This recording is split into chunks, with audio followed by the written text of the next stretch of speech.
You feel it, right? I mean, we all do. That little feeling in the back of your mind that something in our economy, in our politics is just broken. But all the usual arguments, all the people we're told to blame, it never quite adds up. What if the real reason has been hiding in plain sight this whole time? Let's start with a story that probably sounds familiar. Okay, picture a factory worker in Memphis. She's working harder than ever. Her company's profits are through the roof, but every year her paycheck buys a little bit less. How does that even happen? Or how about this one, from across the Atlantic? Someone in a care home, someone's grandmother, dies. Not because of bad medicine, but because of bad math. Some distant private equity firm bought the place, cut the staff to the bone to pay off its own debt, and a human life just became a number on a spreadsheet. And it's not just about paychecks or services. Think about a farmer in Kentucky. His family has worked that land for generations, and now he's losing it. Not to a drought, but to a giant corporation that can borrow money at rates he could only dream of. You know, the playing field isn't just tilted. They're playing a completely different sport. And this one hits home for so many of us. A pensioner, someone who did everything they were supposed to do. Saved for 40 years, was disciplined, played by all the rules, only to sit there and watch it all just evaporate in real time. It feels like the whole deal was a lie. So you've got all of these different people in different countries probably voting for different parties. You know, if you put them all in a room, they'd probably argue about whose fault all this is. But what do they really truly have in common? Well, even though their lives look different, they're all feeling the same symptoms. And it's not just a feeling, right? The data shows it loud and clear. Wealth is concentrating like never before, wages are stuck in the mud while we're all working harder, and there's this deep, nagging sense that the whole system is rigged.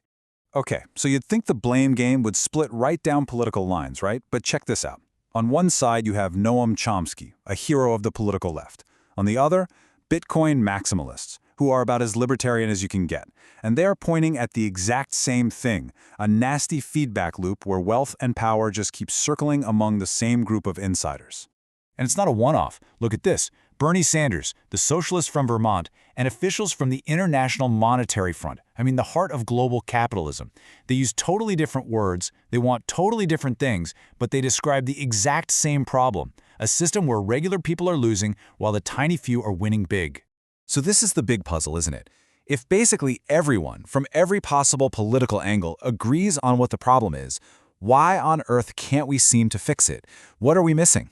And you know, it's not the simple stuff. It's not like we don't have enough smart people on it. We've got PhDs and journalists digging into this every single day. It's not for a lack of evidence. The data is everywhere. It's overwhelming. And it's definitely not because people don't care. Some have spent their entire lives trying to solve this. The real answer is kind of tough to swallow. It's simpler, and honestly, it's worse. What if the very ways we try to understand the problem, you know, our political teams, our ideologies, what if they've actually become part of the disease itself, blinding us to what's really going on?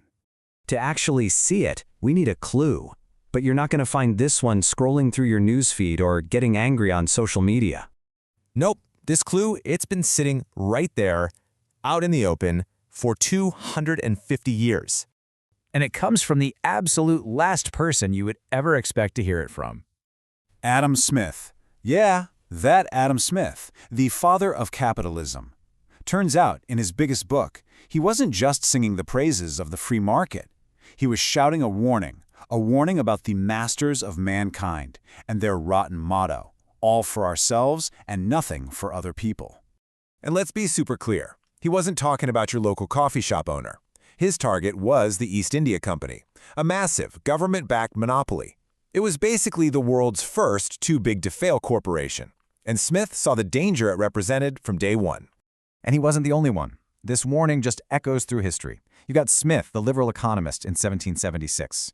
A few years later, Edmund Burke, a giant of conservative thinking, is describing the exact same merger of corporate and state power. Then zoom all the way to today, and you have a Marxist economist, Grace Blakely, tracing that very same structure into our modern world. You see, this has nothing to do with left versus right. It's a convergence. A liberal, a conservative, and a Marxist, all separated by hundreds of years, are all pointing their fingers at the same thing. And that tells you, we're not talking about an idea here. We're talking about a structural feature, a piece of the machine itself. So what is this piece in the machine? It's something called the corporate form. Now just think of it as a kind of legal technology. It's a tool that's expertly designed to do three really powerful things. First, pull together way more money than any one person could. Second, protect its owners from being held responsible. And third, and this is the big one, it separates the people making the decisions from the consequences of those decisions. And this is how it all clicks together. The corporate form is the vehicle. It's what allows for things like those private equity buyouts that led to cuts at the care home. And the outcome? It's every single one of those problems we started with. This is the delivery system. And maybe this is the most critical part. While we're all over here getting angry, arguing about politics, blaming the other side, this machine, this mechanism, just keeps humming along quietly in the background, untouched, unexamined. Which really leaves us with one last question to chew on. This machine, its design is 250 years old. It's been running on the same tracks this whole time. So why are we all still just arguing about who's in the driver's seat?